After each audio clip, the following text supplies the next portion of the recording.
Rod Serling. You're listening to The Zero Hour. Rest your eyes.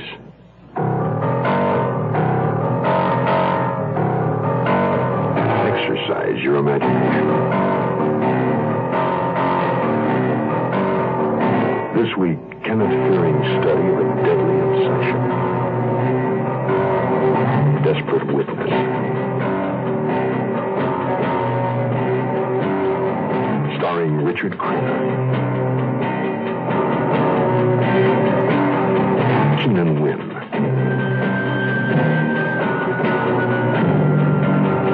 And Julie Adams.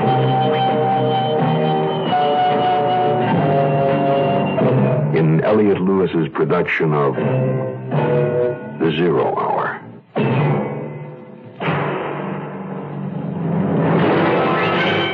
The Mutual Broadcasting System presents The Zero Hour. Sponsored in part by General Motors and Contact. This is The Zero Hour on Mutual Radio.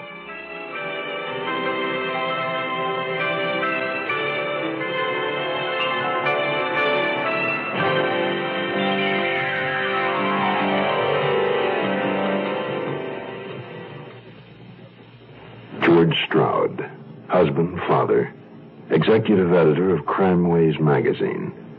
A restless man, never quite satisfied with what he has. Earl Jonoff, arrogant, pedantic publishing mogul, Stroud's boss. Pauline Delos, ice blonde, cool, the boss's mistress. George Stroud, Earl Jonoff, Pauline Delos. Three sides to the eternal triangle that meet but for one moment. The formula is timeless. The connection is murder. And for George Stroud, like the taut mainspring of a clock overwound, life itself is about to explode on the hour. Our story, Desperate Witness, continues after this word. A message from the Council for Financial Aid to Education and this station.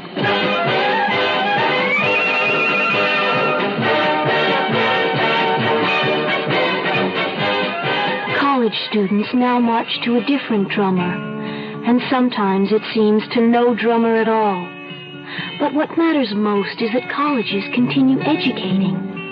Students and their parents pay tuitions to make this possible, but the money they pay just doesn't go far enough.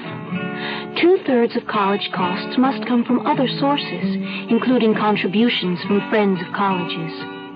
How can you be the friend of a college?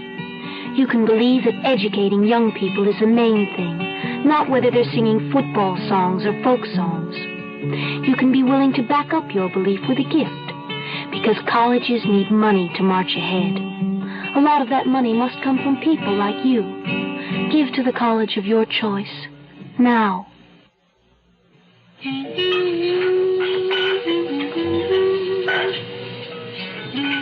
I had intended going straight home, but after I saw Janet go into the apartment with Pauline, I felt the need to wander a while in limbo.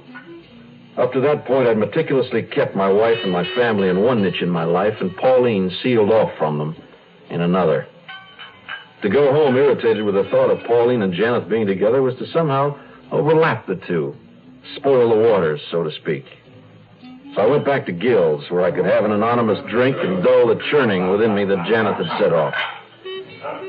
The night was a couple of hours older when I drove into my garage on Marble Road and went into the paneled, comfortable suburban house with all its little scars of family living.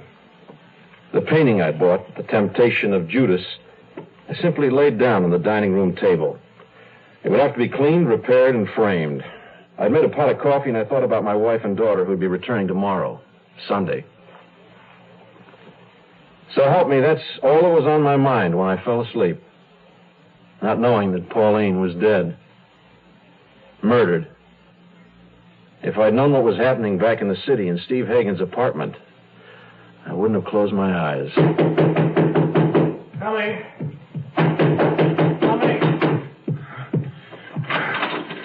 Earl, come in. What is it? What's wrong? Close the door, will you please hurry? What is it? Sit down. I'll get you a drink. Steve, I just killed Pauline. You should have killed her years ago. Well, I do. I go to prison, Steve. Stop it. Who saw you come here? Huh? Here. Anyone see you? Well, I don't know. I don't think so. I hit her over the head with something. A decanter, I think. Maybe 3, maybe 10 times. Fingerprints? Oh, I wiped them off and off the doorknob. And the doorman wasn't on duty when I went in or when I came out. I killed her. I didn't intend to. It's just... Well, it's the pressure. I didn't get anywhere in Washington. Jonathan Enterprises is in real trouble. What am I going to do, Steve? The SEC's after me. Jenna Donahue's trying to force me to merge and sell. Forget all about that for now. You sure nobody saw you go into her apartment? Who's that? Steve Hagen here. Mr. Hagen, I hate to bother you at home. This is Emery Mafferson. Well, what can I do for you, Emery? Well, I just heard a disquieting rumor that the magazine's going to fold. Mr. Janeth's right here. We've been in conference over the same stupid rumor. Hold a minute. I'll let you talk to him. Go on, Earl. Talk.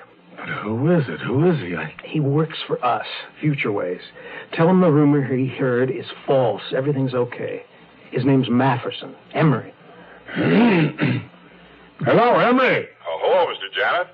Look, a lot of false rumors floating around. All that talk. I don't want you to believe a thing. Oh, great.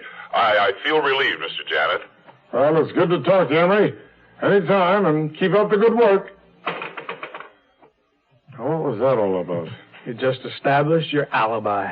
When the police investigate you, as they will when your relationship with Dulles comes out, we have the testimony of Mafferson that he talked to you in my apartment at... What time did you kill her? No, I don't know. 10:30? 10 minutes of 11. And they'll have your chauffeur's testimony. He dropped you here right from the airport at 10. And mine that we've been in conference ever since. And since no one can identify you as having been in the building... There was someone. Someone did see me. Saw you go in? Yes, a stranger. He was just leaving Pauline. They'd been away together. For the evening. Maybe for the weekend. That's why we quarreled. That's what started the whole thing. Did he recognize Well, I don't know. Did you recognize him? No, he was in the shadows. I couldn't tell much. But she said his name was George Chester. One man in the world saw you go into her building and you don't know who he was? Whether he knew you or recognized you? Well, I don't know. We've got to find him before the police. How can we do that?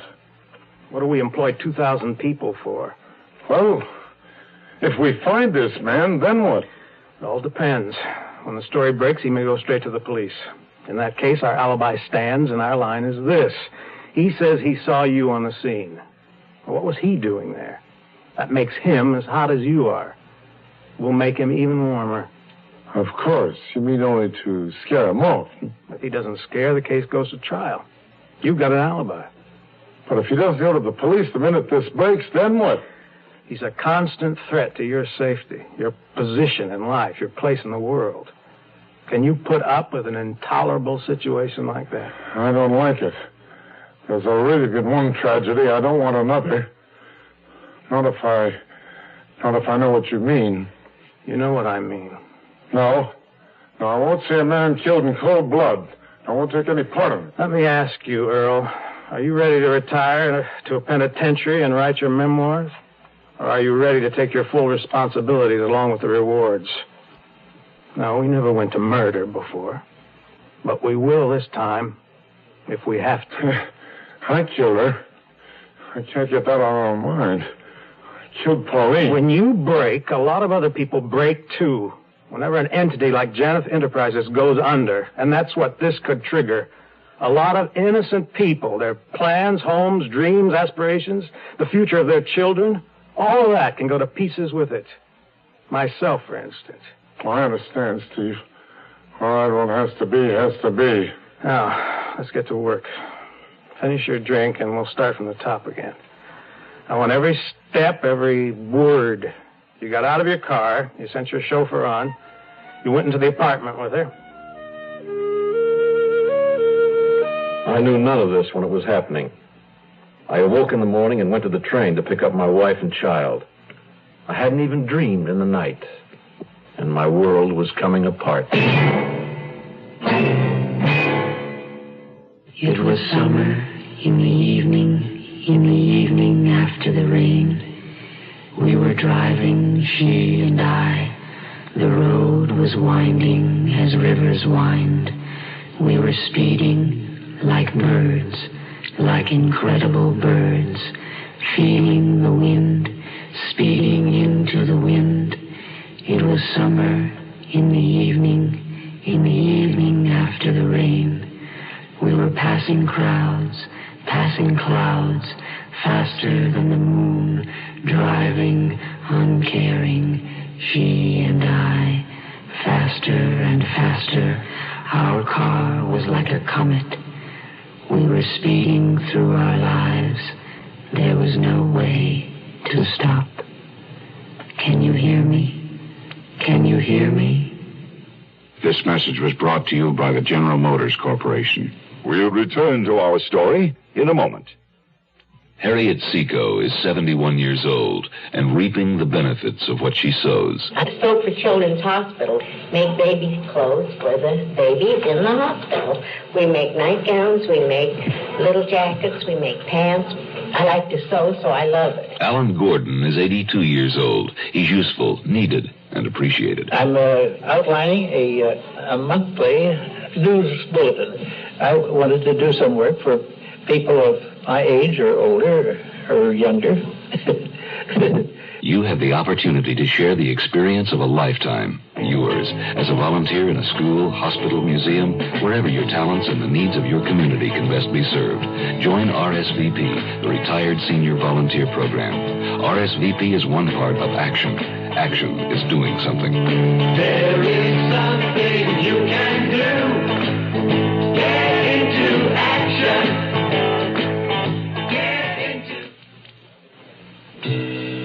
Monday morning, and Georgette came back to the breakfast table from taking our daughter to the bus. George, have you seen the paper? There's a dreadful story about a woman we met, I think, at Janet's. Sitting there in the sunny breakfast room, fresh-picked yellow roses on the table, I read it. Not understanding it, not believing it. I had to read the headline twice. But the picture was of Pauline. Her body had been discovered at about noon on Sunday. Her death had been fixed at around 10:30 the night before. Saturday. I just left her minutes before. Isn't that the same woman? Yes it is. She was beaten to death with a heavy decanter. I'm reading. I was grateful to have the paper to hide behind. My hands were shaking as I read the words. No arrests had been made, the paper said. Her immediate friends were being questioned, Earl Janeth among them. But the publisher had not seen her for several days. He'd just returned that night from Washington and had gone straight from the airport to a business associate's where he spent the evening in discussion. The business associate was not named. George? Something the matter? What? Oh, no, darling, nothing. Well, don't look so grim. By the way, I didn't tell you I like that new painting you brought home, the one of the two hands, but it's in terrible condition. Another Patterson, isn't it? Perhaps. George, you don't have to be so monosyllabic. Can't you say anything but yes, no, perhaps? Where'd you get it? Just picked it up. Honey, I'm trying to read the paper. Pauline and Earl Janeth went into that building at 10 o'clock on Saturday night. Now he claimed he hadn't seen her for days. He had to have been the one who killed her. Had he recognized me? If he had seen me that night, it would all come out. The weeks with Pauline, the lying, the whole sordid story, my life, my career, my marriage, family, all threatened. He killed her. He had to have been the one. How strong was his alibi? Could he make it stick? And if he did, where did that put me? On the train going into town, I read every newspaper, virtually memorizing what was known of the murder, but gathering no real information. It was warm in the city. Unseasonably warm. But I was was cold. My hands, I noted, were white, my fingertips bloodless. In the mirrored elevator, I found myself staring at the strange face that was my own. Not a face, really, but a caricature. Lines like deep cuts that hadn't been there yesterday. Pallor.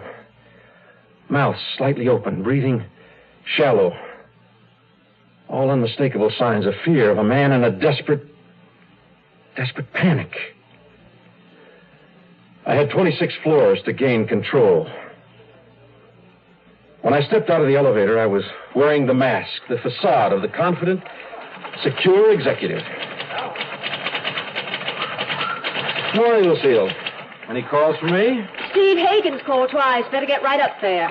Well, why? What's up? I don't know, but you know Hagen. Nobody knew Hagen. He was a hard little man whose soul had been hit by lightning. His mother was a bank vault, his father a computer. Steve Hagen was almost as loyal to Janet as to himself. From what I knew of their backgrounds, Hagen was the kingmaker, Janet the publications genius. But Hagen was the steel foundation that held things together. Everything about Hagen's office was designed to throw you on the left foot. I hadn't been privileged to enter his sanctorum often, but every time the same thing happened. Had loss of confidence. You opened the door and you saw him across an acre of office. A small man sitting at a huge raised desk. He didn't look up, which was part of his style. I started across to him, trying to remember exactly where the drop was. You couldn't see it from the door. The carpet was patterned and disguised it, but there was a step down, and always it came as a jolt. You started across in confidence and suddenly, abruptly, found yourself walking out into space and grabbing at the air. And you spent the rest of the distance trying to regain your equilibrium and your poise. You lost on both counts. Morning, Strout. Oh, good morning. Morning, Steve. Strout, anything on your agenda at the moment you're to drop? Oh, everything? Your staff can handle things. I have something more important for you. If you say so.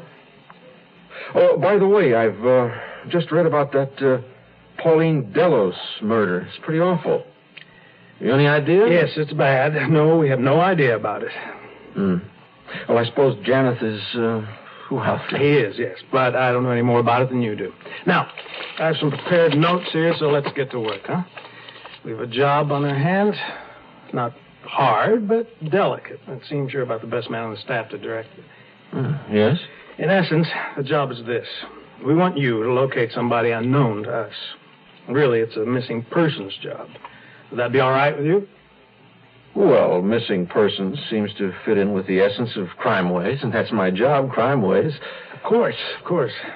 Who is it that you want me to locate? We don't know. Oh? Let me see now. Let's start at the beginning, shall we? The person we want went into some 3rd Avenue bar and grill called Gill's last Saturday afternoon. It's a weird kind of bar, more a museum. He wasn't looking at me. He was studying his notes, or he'd have seen the sweat that popped out on my face. I could feel the trap being sprung for me.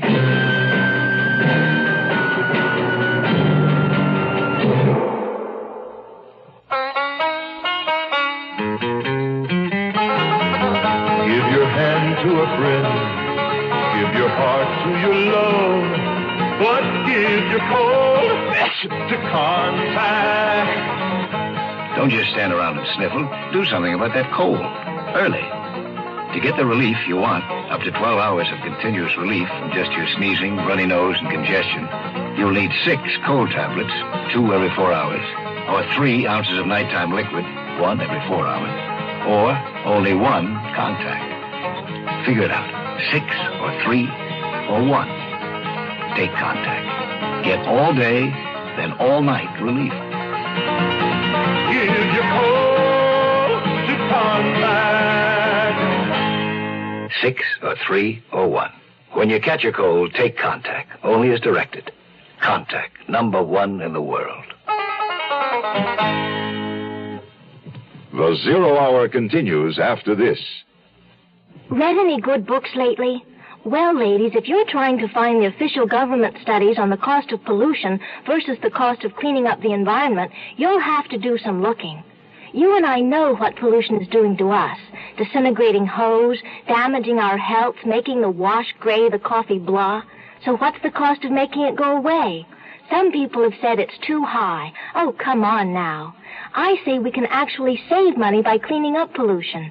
And I must be on the right track because the National Wildlife Federation says it too in their new report on pollution. As a matter of fact, they come right out and say that every family can save $200 a year by pushing for a reasonable national pollution cleanup now. This has been another feature report on the cost of pollution. For more information on what pollution's costing you, write Department 9B, National Wildlife Federation, Washington, D.C., 20036.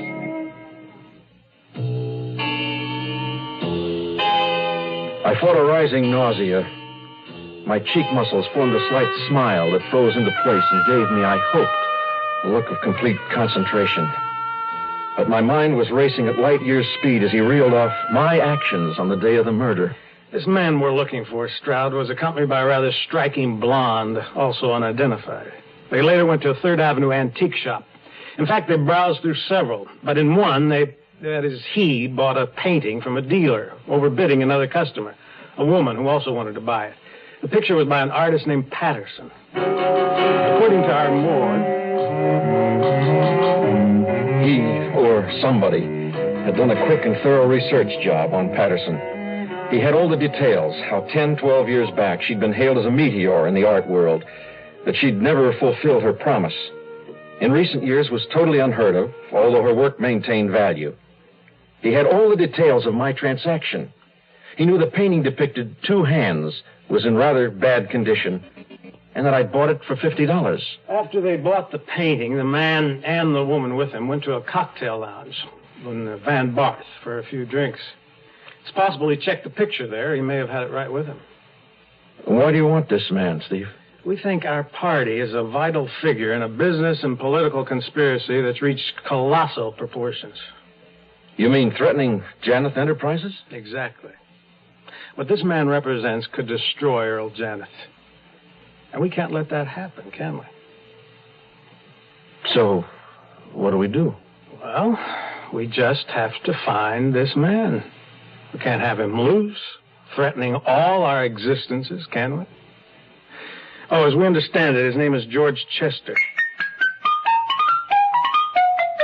I understood it all now. Pauline had given Janeth the full rundown of our Saturday night activities.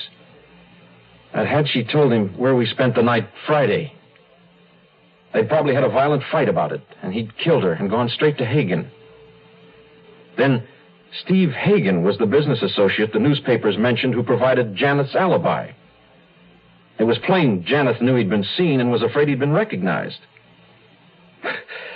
The ground I was on felt landmined.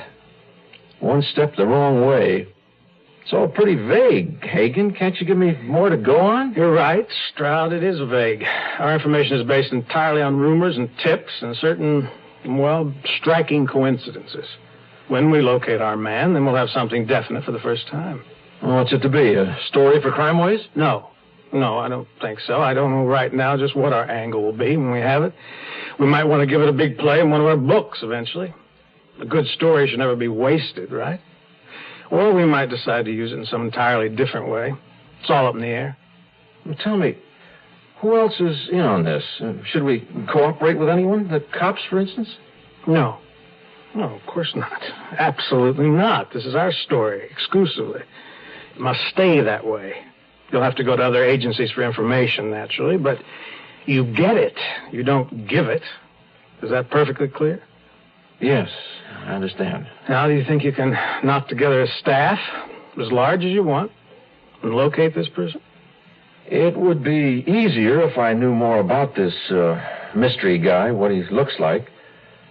Somebody must have described him. Well, not too well, but we do know he's of average build and height. Weight 150 to 180, under 6 feet. It's possible he's in advertising. But your best bet is this place called Gill's, or the shop where he bought the picture, or the bar of the Van Barth. Oh, and that picture he bought. Perhaps the artist. I have a feeling that picture alone might give us a break. Not impossible. We want this guy in a hurry. Can you do it? You say his name's Chester, George Chester? It might be, might not. Oh, that's a start. Then you go to work immediately?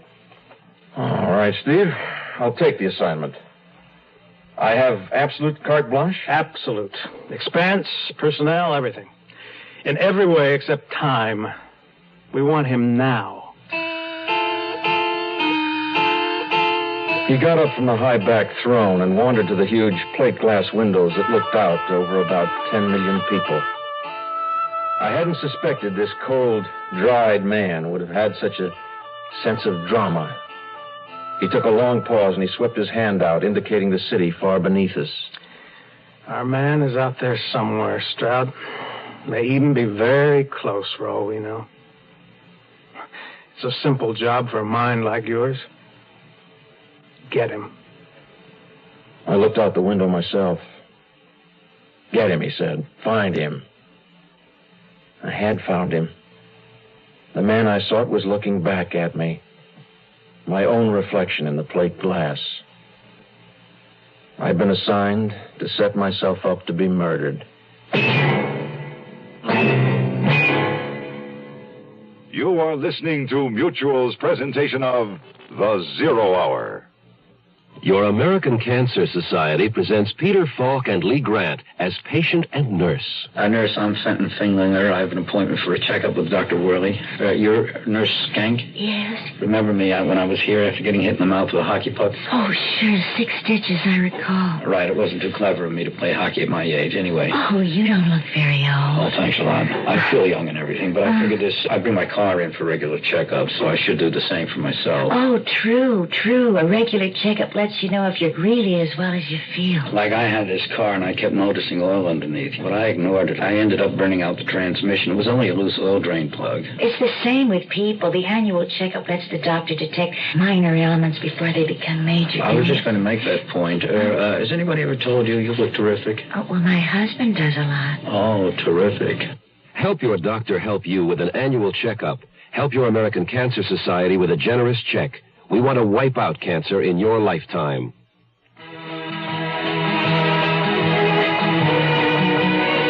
Josiah had a delicate ear operation. Maria gave birth to a premature infant. Raphael had a tooth pulled. And Angelica underwent cataract surgery. Each one came to the SS Hope, the famous white hospital ship, for care and treatment. Each left healthier, happier. But Hope does more than treat patients. At the side of Project Hope's professional medical personnel, there was a counterpart physician, nurse, dentist, or medical assistant from the patient's country who was working and learning. These medical trainees and professionals will continue to treat other Hoseas and Marias in their own country as Project Hope's living legacy. Help Hope live on. Write Project Hope, Room A, Washington, D.C. Tomorrow at this time, rest your eyes and listen here to this week's continuing study in suspense, Desperate Witness. I'm Rod Serling. Today's episode brought to you in part by General Motors and Contact. This is the Zero Hour on Mutual Radio.